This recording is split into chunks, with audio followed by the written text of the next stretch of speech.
pagi. Apa kabar pemirsa TVR Parlemen dimanapun Anda berada? Berjumpa lagi dalam program TVR 09 bersama saya Alfat Rizky dan juga rekan saya. Dan tentunya bersama saya Elisa Purba. Pemirsa, seperti biasa dalam 30 menit ke depan kami akan menyajikan kepada Anda sejumlah berita nasional.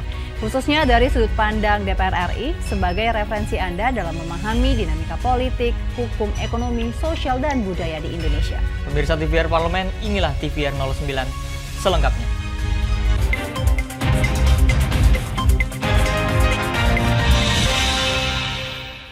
Pemirsa, Komisi 9 DPR RI menilai minimnya akses informasi mengenai prosedur kerja di luar negeri secara legal menjadi penyebab tingginya kasus human trafficking.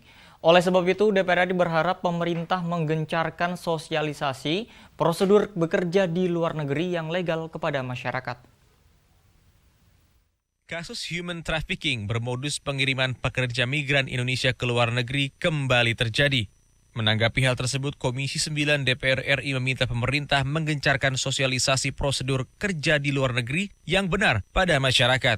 Anggota Komisi 9 DPR RI Rahmat Handoyo berpandangan, tindak pidana perdagangan orang di Indonesia bukanlah kasus baru. Tidak adanya syarat visa ke negara tertentu dan minimnya akses informasi mengenai prosedur kerja di luar negeri secara legal menyebabkan kasus human trafficking berkedok rekrutmen kerja ke luar negeri terus terjadi. Kita juga selalu sampaikan kepada Ibu Menteri ya, Tenaga Kerja, kemudian BP2MI untuk masif mensosialisasikan apa-apa prasyarat dan prosedur hak dan tanggung jawabnya dari migran ketika nanti bekerja di luar negeri ya. Sehingga ini selalu kita sampaikan apa bahayanya, apa resikonya ketika tidak prosedural. Dan apa bahayanya ketika prosedural pun harus ada hak dan kewajibannya. Pekerja di perusahaan di mana, kemudian siapa yang bertanggung jawab. Wakil Ketua Komisi 9 DPR RI Emmanuel Melkiades Lakalena menghimbau masyarakat mematuhi prosedur bekerja di luar negeri. Ia meminta masyarakat untuk tidak tergiur dengan tawaran oknum calo yang mengiming-imingi mendapat uang banyak dengan bekerja di luar negeri. Pada Bapak Ibu sekalian yang akan berangkat ke kerja di luar negeri itu biasanya kami selalu anjurkan untuk ikuti aturan yang ada, jangan ikuti calo ataupun kelompok-kelompok ataupun orang lain yang memang tidak sesuai prosedur itu, karena kita aman ketika berangkat, aman pada saat di sana, dan juga aman ketika balik. Jadi, Ken dan Rifki, TVR Parlemen, melaporkan. Kita beralih ke informasi selanjutnya pemirsa. Komisi 3 DPR RI berharap finalisasi laporan hasil audit keuangan internal dari Kementerian Keuangan dapat menemukan titik terang terkait dugaan kasus tindak pidana pencucian uang senilai 349 triliun rupiah. Komisi 3 DPR RI meminta laporan audit keuangan dari Kementerian Keuangan terkait dugaan tindak pidana pencucian uang senilai 349 triliun rupiah. Dalam konferensi pers usai rapat kerja dengan Ketua PPATK dan Komite TPPU, Wakil Ketua Komisi 3 DPR RI Ahmad Sahroni mengungkapkan Komisi 3 DPR RI masih menunggu finalisasi laporan dari Kementerian Keuangan berkaitan dengan hasil audit keuangan internal. Tadi Pak Ketua juga menyampaikan di penutup akhir untuk Ketua PPATK menjelaskan dari apa yang sudah disampaikan terkait dengan 349 triliun tersebut. Jadi nanti di rapat lanjutan mungkin di masa sidang yang akan datang, teman-teman nanti silakan tunggu dari Bu Menteri Keuangan apa yang menjadi bagan finalisasi terkait dengan laporan dari Bu Menteri Keuangan. Demikian. Sementara itu, anggota Komisi 3 DPR RI Arteria Dahlan menegaskan Komisi 3 DPR RI berkomitmen untuk tidak menghalangi proses penegakan hukum terkait adanya indikasi TPPU senilai 349 triliun rupiah. DPR RI, Komisi 3, khususnya kami anggota Komisi 3, sama sekali tidak ada niatan, tidak ada maksud untuk menghalang-halangi proses penegakan hukum. Kami semua punya komitmen yang kuat untuk mengusut tuntas, membongkar sampai ke akar-akarnya. Kemudian juga mencari tahu sedalam-dalamnya terkait apa benar ada transaksi mencurigakan.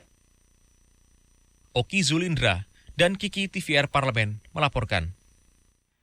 Pemirsa, DPR RI menilai Rabbani Festival yang diselenggarakan di Bandung, Jawa Barat dapat mendukung kemandirian ekonomi pesantren. Dan informasi selengkapnya akan kami hadirkan usai jeda. Tetaplah di TVR 09. Utang-utang dulu saya. Mereka yang tidak cukup paham teredukasi bagaimana menyuarakan aspirasi demi memperoleh jawaban. Sini ditambang untuk seperti itu, warga sini tidak mengizinkan. Sebab apa? Itu menyangkut isi perut kami semua. Hadir menelisik mulai dari hulu ke hilir. Mengapa? Nah, kalau kita telusuri kenapa banjir ini hampir setiap terjadi. Hingga menemukan apa yang belum terkuak secara nyata. Kan kabeh niku sedulur, Pak. Nek kula ngrencangi mriki, mungkin mriki gelo, nek kula ngrencangi mriki sing mriki gelo. Iki kedah adil wae, Pak, tengah-tengah. Menghadirkan peran anggota DPR RI demi mendapatkan solusi. Saksikan Suara Dapil, Senin sampai Jumat pukul 10 waktu Indonesia Barat, hanya di TVR Parlemen.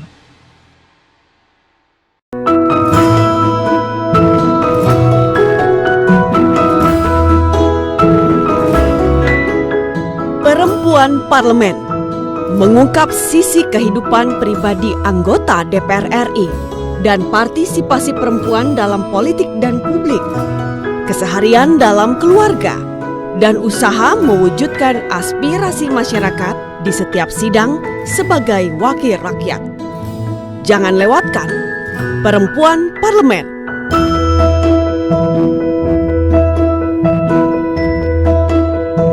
Hanya di TVR Parlemen.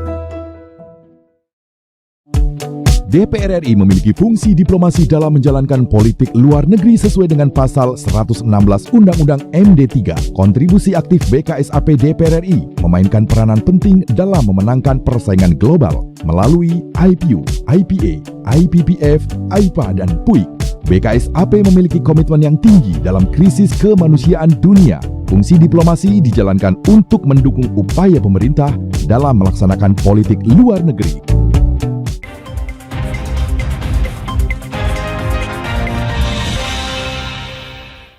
Anda kembali menyaksikan TVR 09.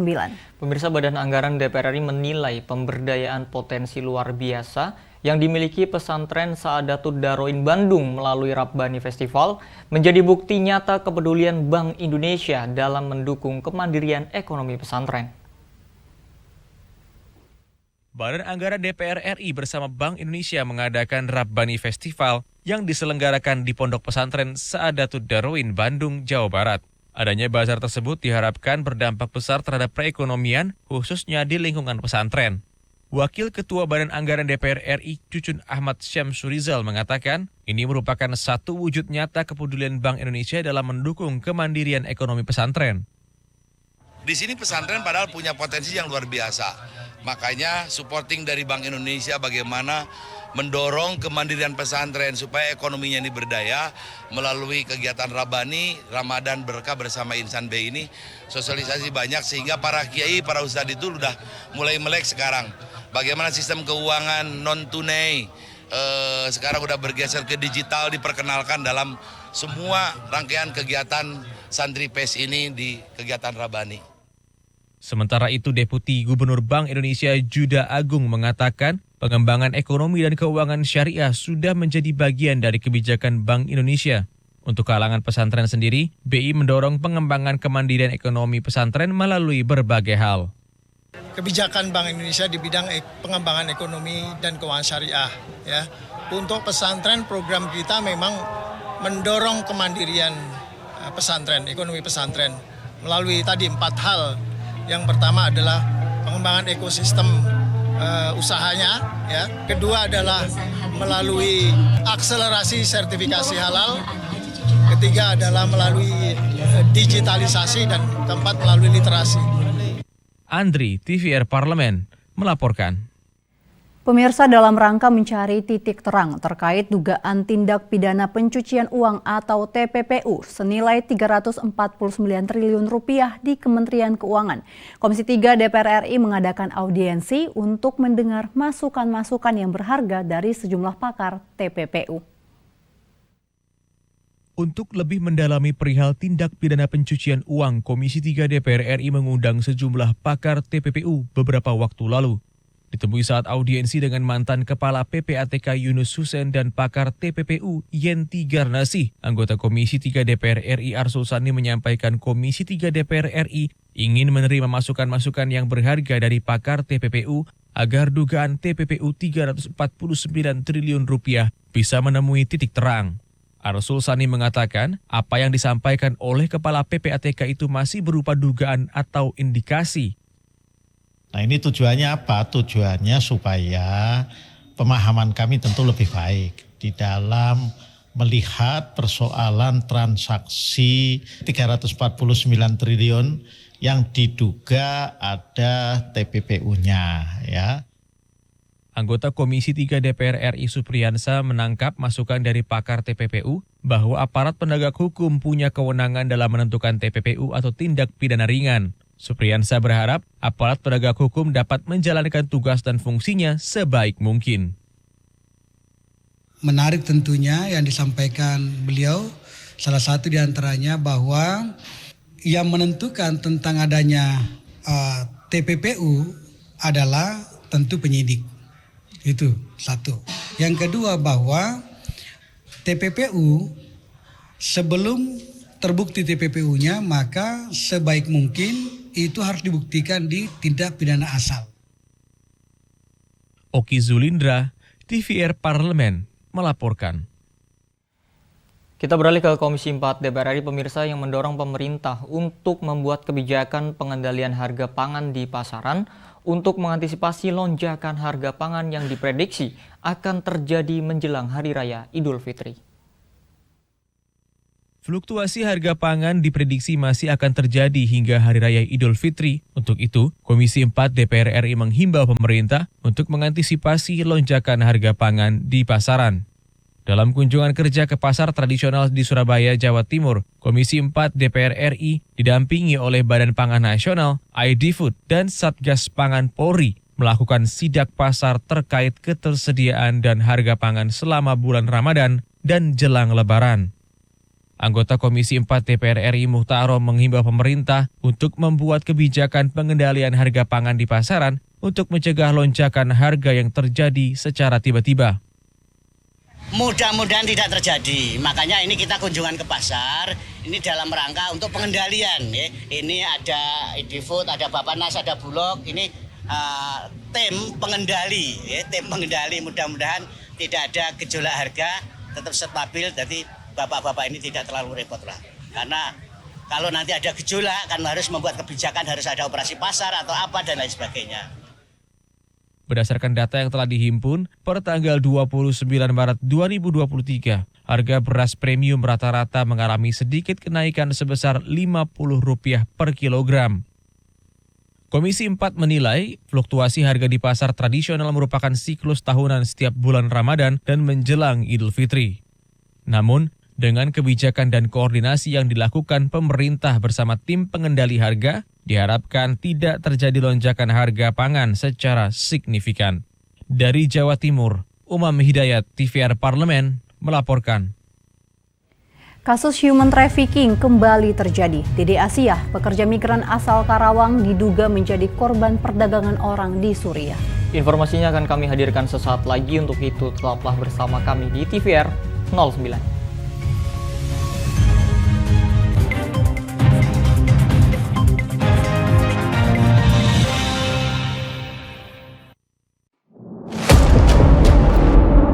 Sini ditambang. Konflik yang terjadi. Sini tidak mengizinkan. Masalah yang tersisihkan menjadi kesenjangan sosial. Ya namanya rakyat kecil gak bisa apa-apa, mau komplain juga gak didengar. Sebab apa? Itu menyangkut isi perut kami semua. Bagaimana memutus keterbatasan untuk didengar? Jadi kalau misalnya masyarakat sudah merasa tidak lagi ada yang memperjuangkan aspirasinya, maka masyarakat memang sangat berhak untuk meminta dewan yang mewakili mereka di parlemen. Kami menyusuri batas-batas peristiwa, mengurai berbagai polemik yang terjadi, meluruhkan suara-suara marginal, menjadi nyata dalam setiap aspirasi, melaksanakan tugasnya sebagai wakil rakyat. Saksikan aksi Dewan segera hanya di TVR Parlemen. Perempuan Parlemen mengungkap sisi kehidupan pribadi anggota DPR RI.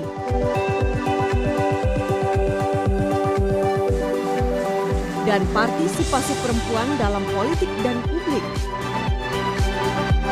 Dan usaha mewujudkan aspirasi masyarakat di setiap sidang sebagai wakil rakyat.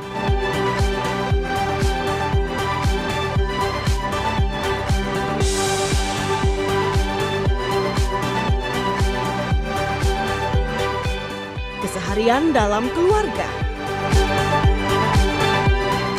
Jangan lewatkan Perempuan Parlemen.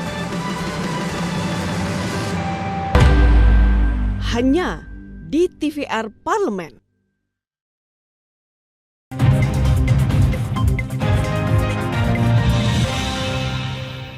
Kembali di TVR 09. Pemirsa, Menteri Koordinator Bidang Politik, Hukum dan Keamanan Menko Polhukam Mahfud MD menyatakan akan membongkar jaringan tindak pidana perdagangan orang dalam waktu dekat.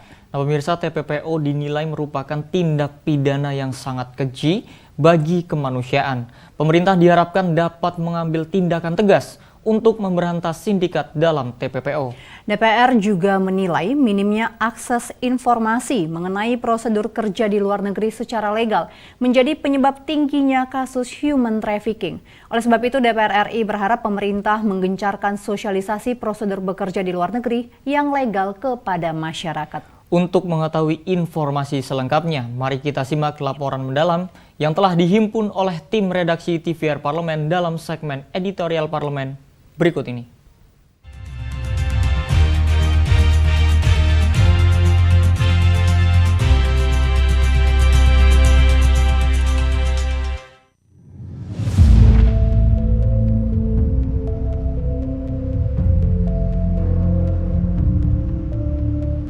Kasus human trafficking bermodus rekrutmen pekerja migran Indonesia ke luar negeri kembali terjadi. Viral di media sosial, PMI non-prosedural asal Karawang, Dede Aisyah, mengaku dijual perusahaan penyalur tenaga kerja sebesar $12.000 atau sekitar 180 juta rupiah ke Suriah. Melalui videonya, Dede meminta bantuan untuk bisa pulang kembali ke tanah air. Menko Polhukam Mahfud MD mengungkapkan sindikat perdagangan orang terkoordinasi dengan baik. Bahkan ia mensinyalir sindikat dan jaringan tersebut melibatkan oknum pemerintah, oknum aparat, hingga pihak swasta.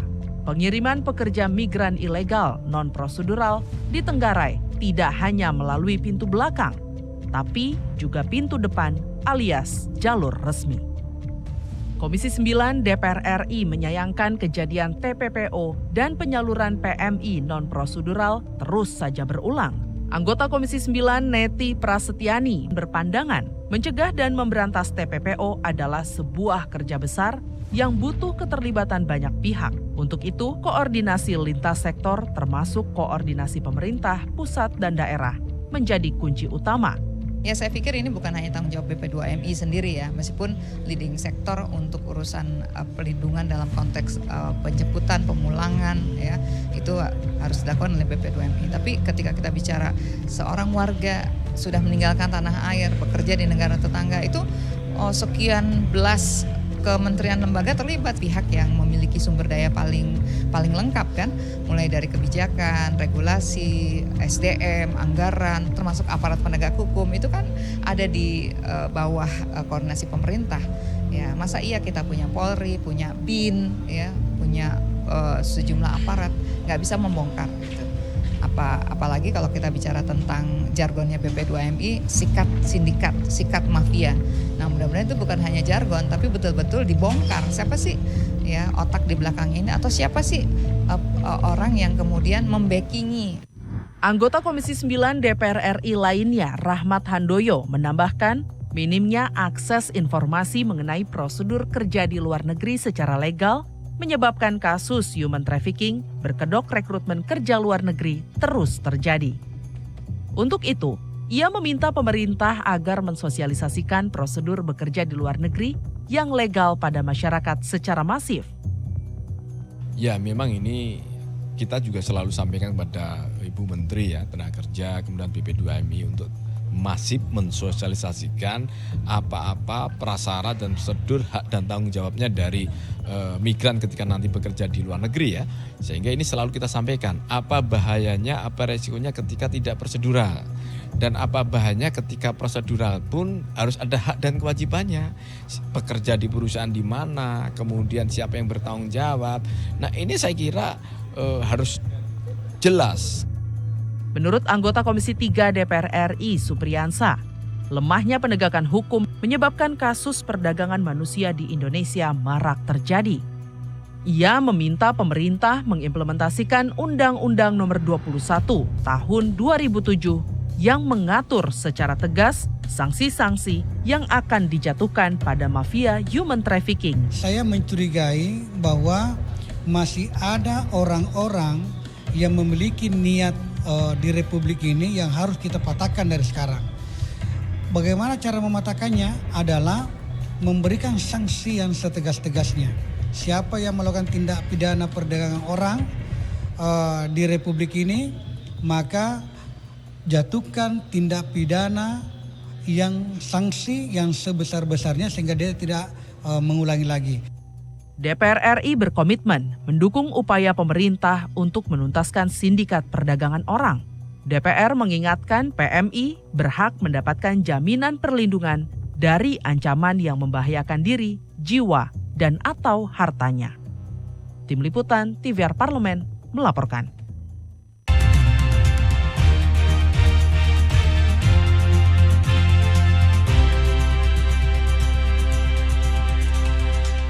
Nah, Elisa dan juga pemirsa, selain wisata alam, kuliner, dan sejarahnya, Sumatera Barat juga memiliki destinasi wisata religi yang tidak kalah menarik. Penasaran tentunya ya, Alfat ya.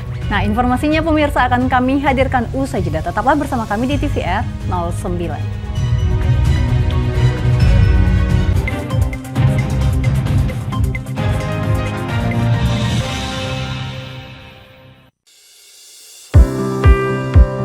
Mengenal tugas dan fungsi DPR RI.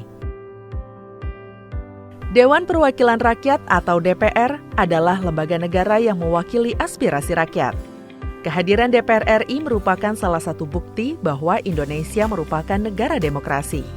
Sebagai salah satu lembaga perwakilan rakyat, apa saja tugas dan fungsi yang diemban DPR RI? Berdasarkan pasal 20A ayat 1 Undang-Undang Dasar 1945, DPR memiliki 3 fungsi, yakni fungsi legislasi, anggaran, dan pengawasan. Tugas dan wewenang DPR berbeda untuk setiap fungsinya. Yang pertama, fungsi legislasi.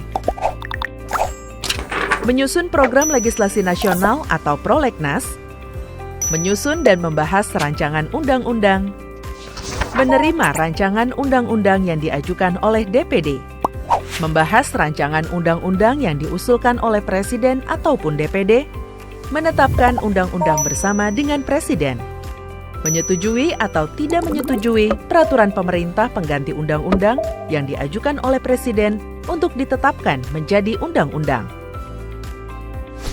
Yang kedua, fungsi anggaran.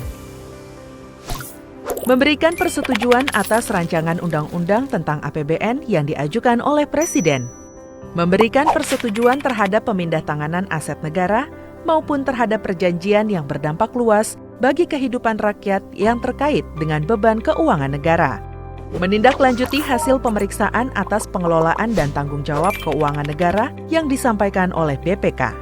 Memperhatikan pertimbangan DPD atas rancangan undang-undang tentang APBN dan rancangan undang-undang terkait pajak, pendidikan, dan agama. Yang ketiga, fungsi pengawasan. Fungsi pengawasan, DPR bertugas melakukan pengawasan terhadap pelaksanaan undang-undang APBN dan kebijakan pemerintah, serta membahas dan menindaklanjuti hasil pengawasan yang disampaikan oleh DPD. Demikian penjelasan tentang tugas dan fungsi DPR menurut undang-undang. Informasi ini dipersembahkan oleh TV dan Radio Parlemen, Biro Pemberitaan Parlemen, dan Sekretariat Jenderal DPR RI.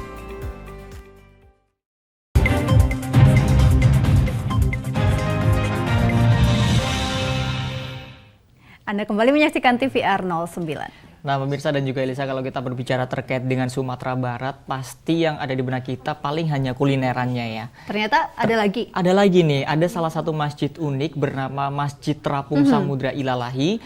Karena masjid ini tidak hanya digunakan sebagai tempat ibadah, namun masjid ini juga dijadikan sebagai tempat wisata religi. Tahu nggak kenapa dijadikan tempat wisata religi juga? Kenapa tuh? Karena masjid ini langsung menghadap ke lepas pantai, Alvan. Nah, masjid ini pemirsa diresmikan pada bulan Februari 2021 lalu. Masih baru nih. Ya. Tapi ternyata Masjid Terapung Samudra Ilahi ini pemirsa tidak pernah sepi pengunjung. Tentunya ditambah tadi pemandangannya yang sangat indah, menghadap langsung ke pantai. Nah, pemirsa, daripada penasaran nih, mari saksikan liputan lengkapnya dalam Masjid Terapung ini dalam segmen Intips berikut ini.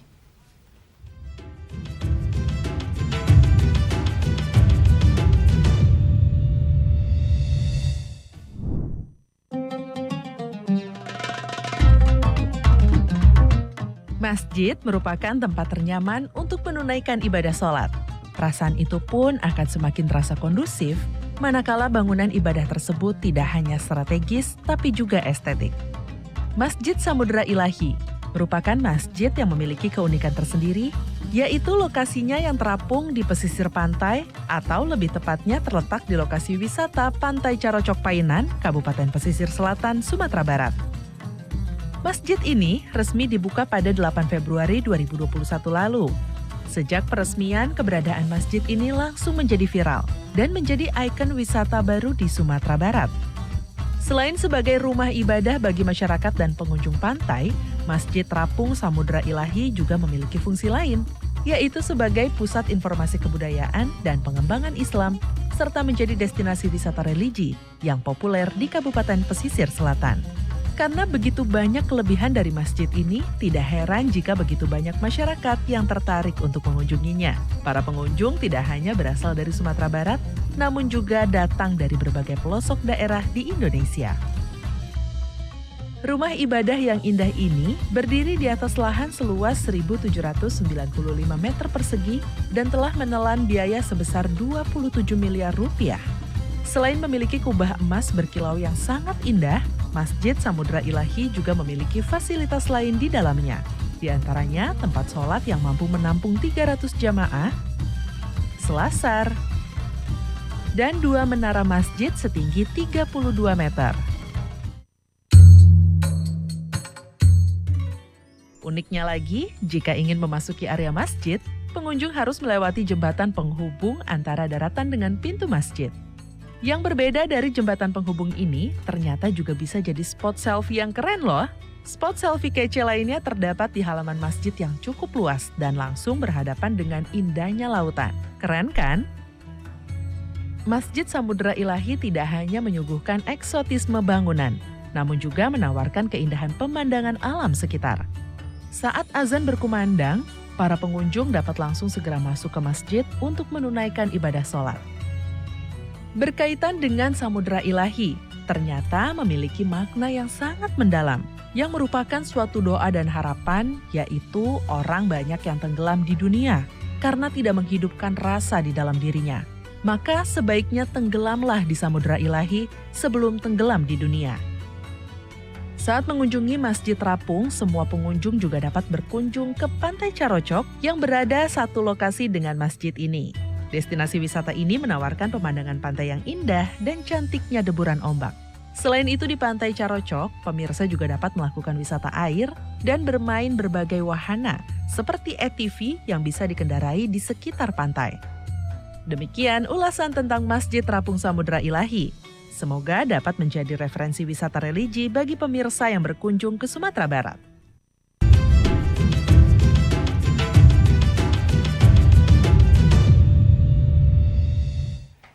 Baik pemirsa, di penghujung acara kami informasikan kepada Anda sejumlah agenda DPR RI pada hari ini, Kamis 13 April 2023. Ya pemirsa, pada sekitar pukul 9.30 setelah tayangan TVR 09 ini akan diadakan rapat paripurna DPR RI ke-21 untuk masa persidangan 4 tahun sidang 2022-2023 dengan pembahasan diantaranya ada pembicaraan tingkat 2 atau pengambilan keputusan rancangan undang-undang tentang landas kontinen dan laporan Komisi 1 DPR RI atas hasil uji kelayakan calon Dewas LPP TVRI periode 2022-2027.